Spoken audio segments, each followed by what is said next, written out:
Good afternoon. On December 10, 2019, our community suffered the loss of a life as a result of lawful police intervention while attempting to arrest an armed and wanted individual. 23-year-old Monte Penning was shot and subsequently died as a result of this incident. As a department and a city, we mourn this loss and offer our sincere condolences to the Penning family. This is obviously a very difficult time for them. We understand that, and they have our thoughts and prayers. Likewise, as a department and a city, we acknowledge the trauma that's also inflicted on our officers who were placed in the untenable position of having to use deadly force to protect themselves in the community we serve. While their actions were legally justified and necessary, they will carry the incident and trauma with them forever. This not only affects the involved officers, but also other law enforcement officers and department members that were at the scene of this incident. Everyone involved, from the Penning family to our department members, is affected by this tragic incident.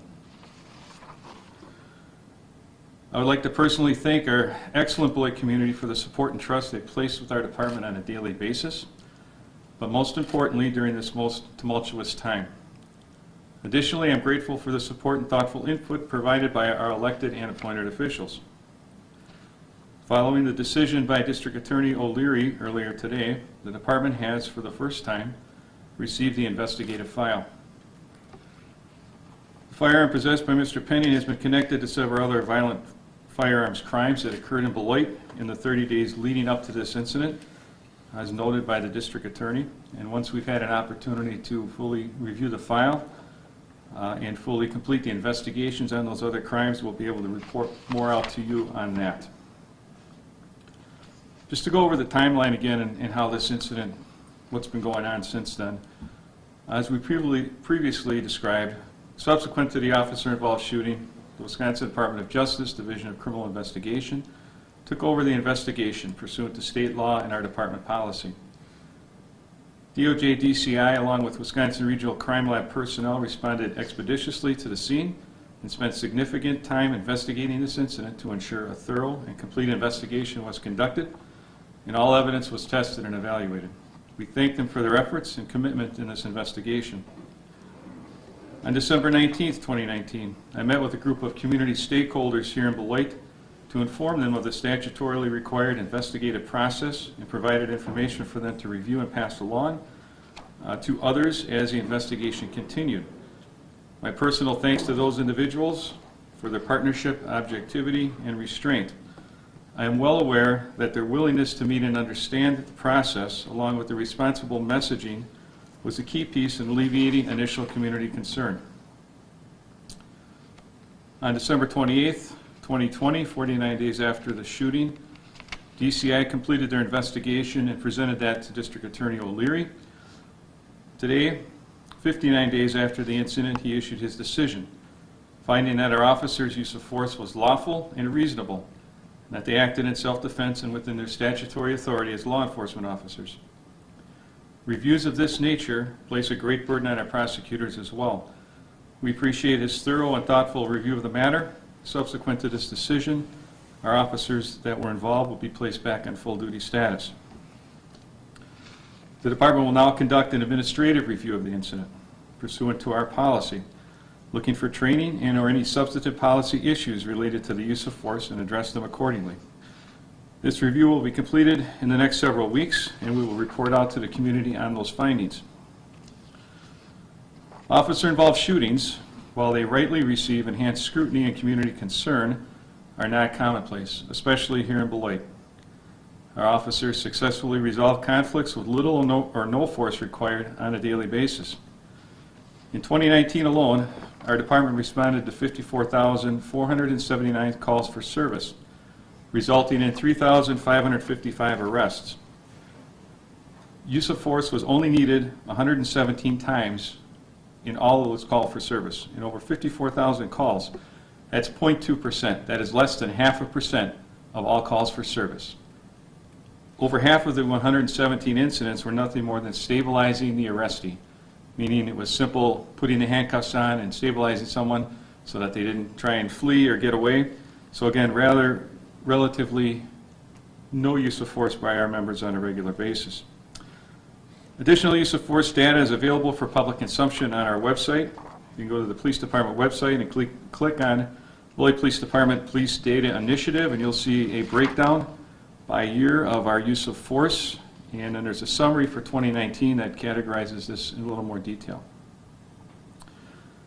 Our officers are committed to the values of our organization, most especially respect for the public and the sanctity of life. They do tremendous work and put great effort towards de-escalating violent encounters, many of which could otherwise result in the use of deadly force, but due to their professionalism and restraint are resolved without loss of life or injury. You don't hear about those situations, the almost or the could have incidents. These instances, by their very nature, are unknown to the public, but they happen routinely. Our officers recognize how important it is to sustain community support, as well as my oft-repeated adage, the safety of our officers and the safety of our community are inextricably connected. We keep each other safe and are equally responsible for public safety here in Beloit. As our internal review commences, we ask for that same level of support and understanding. Anyone interested in reviewing the Department of Justice investigation may do so online. The website has been provided. I'm told that after 3 p.m., all the investigative files, photos, video, etc. will be accessible to the public. DOJ is the keeper of all records related to this investigation, and any requests for records of any kind related should be directed to them. The department will not respond to these requests, as all responsive records are held by DOJ. As part of our continued effort to educate and inform the public, the department will host additional conversations with the community this year to further discussions regarding police community contacts, such as traffic stops, field interviews, and use of force, situations not unlike the events that led to this unfortunate incident.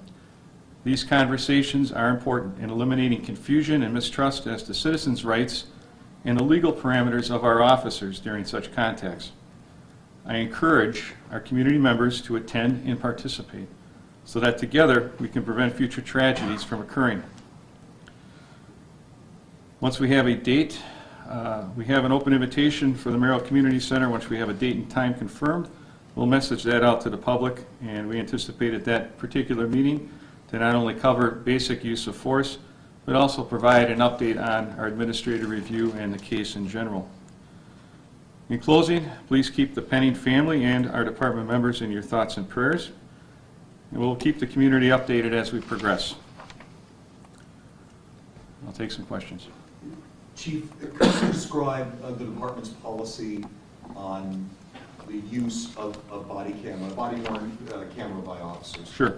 And actually, the body-worn camera policy is on our website under Policies and Forms. It's Policy 424.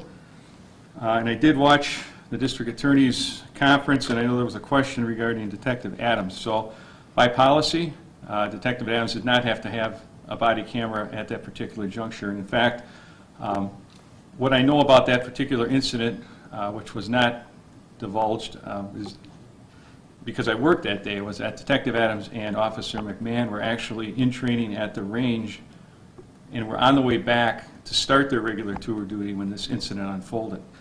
So they weren't actually on patrol, they weren't on regular duty, they were just in transit. So by policy, as a non-uniformed investigator, they have body-worn cameras, but they turn them on when they're necessary. And in this particular instance, I think your other question related to the time frame. I will have to review the investigative file in full, but it is my understanding that Officer McMahon and Detective Adams weren't there at the very beginning, but came into the middle of the incident as the foot chase was unfolding.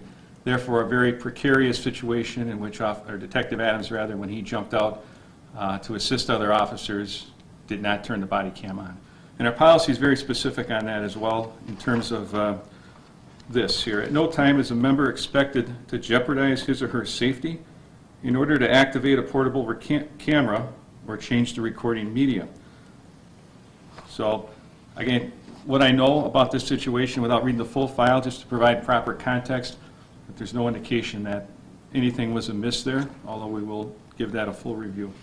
And again, the policy is on our website for your review. Chief, in that policy, we've talked before about body-worn cameras and how they're activated. Sometimes they're activated remotely, specifically when a rifle lock is triggered.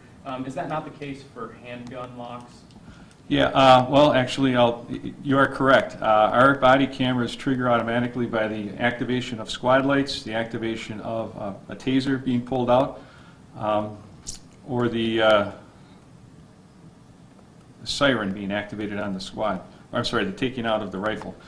So right now, there isn't a device that when you take your gun out of the holster activates your body-worn camera. However, just in the last couple of weeks, we were informed by Axon, the contractor, or rather the manufacturer of our equipment, that they are piloting such a device, and we've already inquired with them to get a couple of those holster-activated body-worn camera devices so that we could try that out. But in this case, we did not have that. An incident like this puts a tremendous amount of attention on your department. I'm sure there were days that were not easy. How do you lead a department during a time like this and through an incident like this, as chief? Well, I think leading the department is, we got a lot of great people here that are out there doing the right things for the right reasons. And I think the big part of our success is also not only the competence and the character of our personnel, but the support of our community. And I feel that we've had really strong support from our community. Although this is an extremely tragic incident, it's one that could have been prevented. And that's why we really encourage people to come to these community meetings and have discussions about what should I do in this situation? What shouldn't I do? We don't have to have these tragedies. In this particular case, after watching the District Attorney O'Leary's presentation, really our officers were in a position where they didn't have any other opportunity other than to use deadly force, which is not anything any one of them desires to do. And in fact, looking at Officer McMahon and Detective Adams, they were on training. In reality, they could have just went from training right down to the PD, but because of their dedication to public service and their fellow officers, they jumped in on a situation that was ongoing and found themselves actively involved. So from my perspective, very admirable on their part to do that. You had mentioned that the firearm that was recovered is linked to a number of gun crimes in Beloit. Do we have any update at this time as to other individuals that Mr. Penny might have associated with, or other arrests, or anything else that might come of this investigation? There are several open investigations. The firearm that Mr. Penning had is linked to multiple firearms-related incidents in the 30 days leading up to this incident. At this point, we haven't completed the investigation and the district attorney review, and when that's complete, we'd be happy to provide further context and information on that. Right now, those investigations are still open. So aside from knowing that this was an obvious progression of violent crime that was occurring in our city involving this firearm and potentially Mr. Penning and others, we can't provide any further details. Is the investigation into the stolen vehicle that prompted all of this, is that still an open investigation by the department? No, it's a closed investigation. What kind of impact does an incident like this have on the community, and how do you move forward? Well, I think the biggest thing in terms of community and continuing with their support and understanding is their perception. I don't think it's lost on anyone that there's a large perception in some areas by certain citizens in which they don't really trust the police, and so they feel any time a situation like this occurs, something's amiss, something's afoot. And I think to the extent we can provide additional details, and I think after reviewing this report in total, we'll be able to do that. I know that District Attorney O'Leary provided kind of a summary overview, but again, it leads to more questions, and until we know the details, then we're in a position to answer for you. And so the sooner we can do that, I think that helps with community understanding and not only perception, but now it turns into fact versus what someone thinks occurred. And so there's always that, and I think that's the biggest issue that we have to consider and overcome. And again, Chief, you said Detective Day, and this wasn't something that was brought up by District Attorney O'Leary. He was also at that training because District Attorney O'Leary said when they responded, Detective Day had a ballistic vest that said police, had his body-worn camera on. Sergeant, the other individual had law enforcement training, very visible, but he did not have what would be normally associated with an on-shift person. Right. But he said Day did have what would normally be associated with being on shift. Right, I think you're referring to Detective Adams, right? Detective Adams, Yeah, right. okay. So both of them are firearms instructors. They were both conducting firearms training, and they were riding together. Again, absent, the only piece I know is that they were at the range and that they had left the range to return here to the headquarters to really start their regular tour of duty and their normal assignments. So the fact that Detective Adams had his equipment with him already and Officer McMahon did not is really not a factor in terms of policy or anything else. It's just a set of circumstances that occurred. As I said, they could have chosen to just drive right by the chase and not assist their fellow officers. And again, I think that goes towards their commitment and selflessness as well. And then, obviously, you have your own investigation, but do you feel like this coming to a close today allows your department to move on in any way and kind of move forward? Well, as I kind of expressed in my opening comments, the day of, in terms of a department and leadership, we already have to move on because we don't have the opportunity to put the pause button on, give everyone off, and stop responding to calls for service. The very nature of the work that we do requires that 24/7, regardless of whether we were involved in a use of deadly force or one of us gets injured in the course of our duties, we have to come to work and keep on serving the community. So I think that as law enforcement professionals, we understand that. As human beings, that still makes it difficult to process and really acquire the mental resiliency to do that and continue to do your job. So I think that's an important piece, and we've obviously worked with our officers to support them in that position. So that's a continual process. These things play out over time. And then really in terms of the community, it's the same thing. It plays out over time and what they see and what they know, and that's why it's really so important that the more information and the more participation that they partake in helps eliminate perceptions that are maybe incorrect, and we get down to facts and real concerns, and then we do some problem solving. And just a clarification question, I know that so DCI, they still have an open investigation though into those incidents leading up to, because I know that Right. at the end, Mr. O'Leary asked for if anyone has information regarding those, so. Yeah, he was referring to, well, I believe he was referring, I shouldn't speak for him. I'm not certain, but let me say this. The open investigations are under our purview now. So everything that related, and that's why this got a little bit difficult, is that as the National Integrated Ballistics Information Network, which is where all the casings go and get matched, to find correlations, when they submitted the gun as part of their investigation, it started hitting and correlating with our open shots fired and some other related incidents. So we get notified about that, but there wasn't much we could do because the gun itself was in their custody as part of the officer-involved shooting investigation. So now that that piece is done, we're able to put all those pieces together on these other open investigations. We've been trying to do what we can on them, but they are under our jurisdiction, and we will be the ones presenting charges to the district attorney's office for any other involved parties going forward. Have any arrests been made in any of those investigations? Not that I'm aware of. And you guys haven't figured out if anyone else was involved in the stolen car incident leading up to the encounter? Based on a presentation that I saw District Attorney O'Leary present, and the information I know about the auto theft itself, I don't think there's any indication at all that there was anyone other than Mr. Penning in that vehicle.